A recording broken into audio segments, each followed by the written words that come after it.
Hello， 大家好，我是堂主。小米苏7 Ultra 巡游全国第4站上海站的车载数据都已经出来了。那这一站呢，说实话，它的成绩是有点没有达到我的心理预期的。一开始我觉得这个成绩起码是能到2分07吧，我觉得。对吧？咱也不要求高，比仰望 U9 快10秒就行。而且我觉得小米苏7 Ultra 肯定是有这个实力的。但是呢，大家看那个车载，大家就知道了啊，连很多从来不玩赛道的外行的小白都能看出来，灿哥这波多多少少有那么一点点保守，打窝了啊，这个打窝了啊。但是呢，也不得不说，即便是灿哥的这个圈速稍微有一点点保守的情况下啊，依然打破了上赛的量产车的最快记录，且把保时捷 Taycan Turbo GT 斩于马下了。什么叫打窝？打窝就是明明你有2分07的实力，你跑2分09，并且还把记录给破了，这个叫做打窝。如果你什么成绩都没有做出来，对吧？跑得又很烂，你这叫什么打窝呢？你这叫丢人现眼。举个例子，比如说你有考98分的实力，但是你作为一个学霸，你精准控分控到90分，但是依然能占据全班第1，但又不引起其他同学的嫉妒，这个叫打窝，叫精准扣分。你本来就60分的实力都没有，你考个58分，你说你在打窝，你打个鸡毛啊！打窝的前提是你要把这个成绩做得很快，你想快就能快，想慢就能慢，这个叫做打窝，兄弟。那 OK， 废话不多说，我们这期车载还是老规矩，连带着 Taycan Turbo GT 圈速一块，我们来分析一下小米苏7 Ultra 在有几次失误的情况下，它依然比保时捷 Taycan Turbo GT 快，但是快在了哪里？那接下来呢，我们就通过车载来分析一下。首先出场的是保时捷的 Taycan Turbo GT， 这个电流声听起来就非常战斗。紧接着小米苏7 Ultra 也出场了，中德电车大对决。那今天呢，照例还是老规矩，在起点线前，我们尽可能把它们位置都对齐。在刷圈之前，给两车做个简单介绍。下面的保时捷 Taycan Turbo GT 售价199.8万，带魏撒和套件加了防滚架，但相应的拆除了同等重量的内饰，重量是2150公斤，最大马力1108匹。在来上海之前，刚刚刷新了美国 Laguna Seca 以及德国纽北的记录，可谓气势汹汹，来者不善。上头的苏7 Ultra 预售价81万，原厂2360公斤，加了80公斤防滚架，没有拆内饰，因此车重2440公斤，比保时捷 Taycan Turbo GT 重了290公斤，但是它马力为1548匹，比保时捷 Taycan Turbo GT 大了440匹。所以你看上方的小米暂停的时候，广告牌的虚焦了。小米用 V8S 电机高速摄影机，它马力真的很大，你要忍一下。那么问题来了，到底是车轻更快，还是马力为王？那么接下来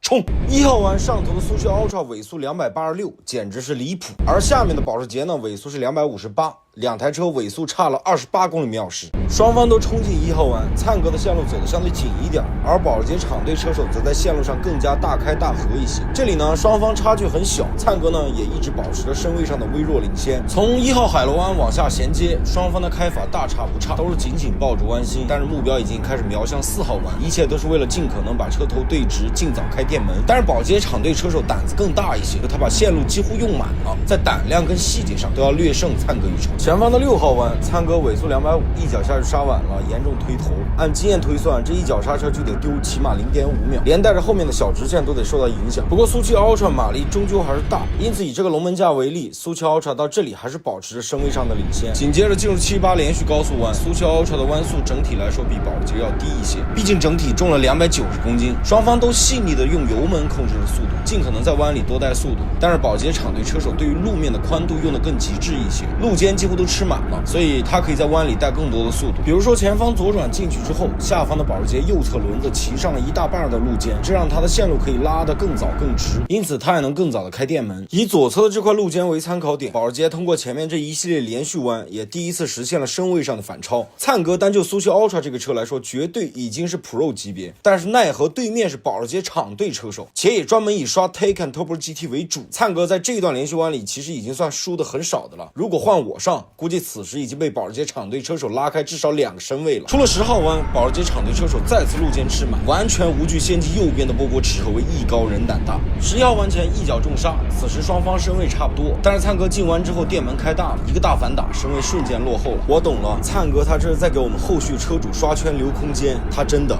我哭死。那进入到帕拉波利卡，保时捷的 Taycan 电门开的真的好早，保时捷弯里的表现是真的有点东西的。此时我暂停一下，刚才双方的身位其实没差太多，但是通过帕拉波利卡这一下就拉开了不少差距。保时捷此时已经吃上了出弯的路肩，但是苏七 Ultra 才刚刚开始出弯，下方的保时捷甚至有一点4轮出白的嫌疑。这个厂队车手对路肩的偏爱丝毫不逊色于这赛的罗开罗，不过他过弯再极限也没用，因为此时已经来到了全场最长的大直道，这里是马力的天下。苏七 Ultra 的尾速在这儿来到了丧心病狂的323，这个速度已经快跟 F1 赛车的尾速差不多了，甚至据说比阿罗 C44 的尾速还要高。这么高的尾速伴随一个巨离谱的刹车点，灿哥在330米以外就刹车了，我这辈子都没见过这么远的刹车点。而隔壁的保时捷 Taycan 尾速是291，刹车点大概是250米左右，两台车都重刹进入到14号弯，通过刚才这条1.1公里长的大直线，苏七 Ultra 已经将落后的劣势全部追回，且还领先了至少几个身位。世间一切的恐惧本身都是来源于火力的不足。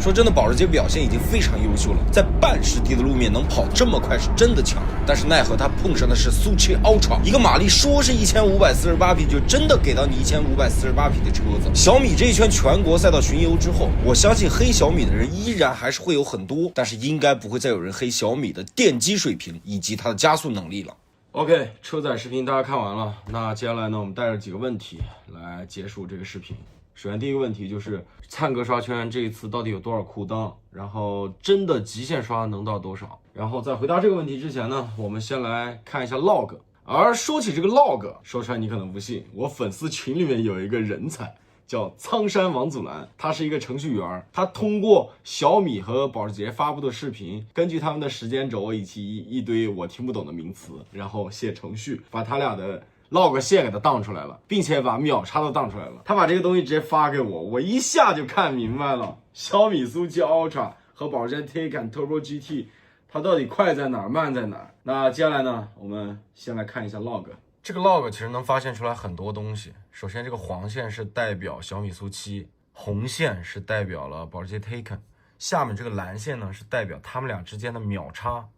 如果这个秒差是往下走，就代表是保时捷赢了，往上走就代表是小米赢了。那其实你可以看到小米为什么能赢保时捷 Taycan， 就是因为它直线够快。你看从1号弯这里大直线冲过来之后，你看在尾速上的差异，在这个尖这个部分赢了很多，对不对？所以它这里是向上的。然后1号弯进弯之后，整个一个大海螺湾，一到弯里面他就丢了这么多时间，但这里一条大直线他又赢了，然后这里一脚刹车他又输了，这里又一条直线他又赢了，然后这一堆连续弯他又输了，然后这一个直线他又赢了，然后这一脚刹车他又输了，然后这一条大直道，我的天，一下赢了这么多，然后从这儿到这儿一脚刹车他又输了，就是他只要一到刹车区和过弯的时候他都输，但是一到直线他就赢。灿哥的整个这个数据曲线还有什么可以改进的地方呢？别的东西我暂时可能得不到什么太好的结论啊，但是 T6 这一脚推头，你看它这里弯速丢了很多，然后 T7 的这个高速弯呢，它刹了一脚之后发现刹多了，然后中途又把刹车松了一部分，这一脚刹车还可以再改进一下。包括 T8 的这一脚刹车也是一样的，它刹了一脚之后发现刹重了，然后中途松了一脚，然后其他的刹车刹的都还可以，没什么太明显的问题。这两脚刹车可以改进一下啊 ，T10 这脚刹车也稍微有点那个意思，剩下的就是一些弯里面的细节了。其实我觉得从 log 上来看，灿哥今天在视频里面展现出来的3个比较明显的，我们觉得有可以挖空间的地方。第一个是 T6 的那个推头，那个弯我个人觉得大概是刹车损失了 0.5， 后续的直线大概损失了 1.2 吧。然后帕拉波利卡之前的那个大反打，呢我觉得可能损失了 0.2 0.3， 但是不会损失太多，因为它马上紧接着又要一脚刹车，它后续没有直线。如果你在跑赛道的时候，你是在大直线非常长的大直线的起点那个位置失误，那你后面整个这一条直线就全毁了。如果你只是在一个连续弯里面马上就要刹车的地方，那个地方失误，那其实是没什么事儿的，因为你进下一个弯反正也要刹车了，它后续没有更多的那种影响，所以我觉得它帕拉波利卡那个地方损失的并不是很大。然后第三个问题是它在大直线最后冲线之前那个地方刹了一脚，但是那个地方我其实看了一下 log， 在最后的那个曲线有一点点下沉，但那个地方几乎没什么影响。所以如果说灿哥以他当天的那一圈的开车的水平保持不变的话，他改正掉这3个问题，我觉得能往前再努个大概1秒左右。所以如果他那一圈发挥比较完美的话，应该会在2分08尾到2分09头左右。但是我们视频里面也看到了，灿哥其实在有些连续弯，他在路面的利用率上面没有保时捷那个厂队车手那么大胆。如果他能把那个路面再大胆的用，大胆的冲，对吧？不要怕撞。这种情况下，我觉得应该还能再往前努个起码1秒应该没问题。所以我觉得这车灿哥如果能多有几次机会去刷圈的话，他应该能跑到2分07多，就是灿哥跑2分07多一点问题没有。有很多人他没有开过电车，更加没有开过这种毁天灭地的1500多匹的大电车，所以他不知道开这种车到底有多难，尤其是以前从来没有开过这么大马力的电车，在上赛的情况下，他只有1天的时间，他去摸索这个极限啊什么的，总归是要往回收一点，保留一点的。他如果有10分实力，他最多只能使出来8分，所以我觉得灿哥他第一次去能跑到2分09多已经非常强了。如果换我去的话，我觉得我应该是跑不到2分09的，但2分10肯定是没问题啊。如果让我多跑2圈的话。OK， 最后一点就是讨论苏七 Ultra 这个车2分099的成绩在上赛大概是个什么水平。在讨论这个问题之前，我们需要明确一点，就是上赛在今年重新铺设了沥青，它新铺的这个沥青让车子在上面跑的圈速大概快了3秒，也就是说以前的车的成绩可能要加上3秒才能是现在的车重新跑的成绩。比如说以前 TCR 在上赛大概是2分14头的成绩，极限非常极限的情况下可能到2分13尾。那么按照现在的水平的话，那它大概就是2分11左右。然后 GT4 以前那种大 Pro 跑的成绩是2分14，现在的成绩呢也是在2分10到11之间。著名车手罗开罗曾经跑过一台 GT4 的成绩，就是新铺了沥青之后，他跑的成绩是2分10秒5，非常非常逆天。然后呢，小米速7 Ultra 在这个赛道是2分099嘛，实际上比 TCR 快，比 GT4 也快，其实符合我们对成都、株洲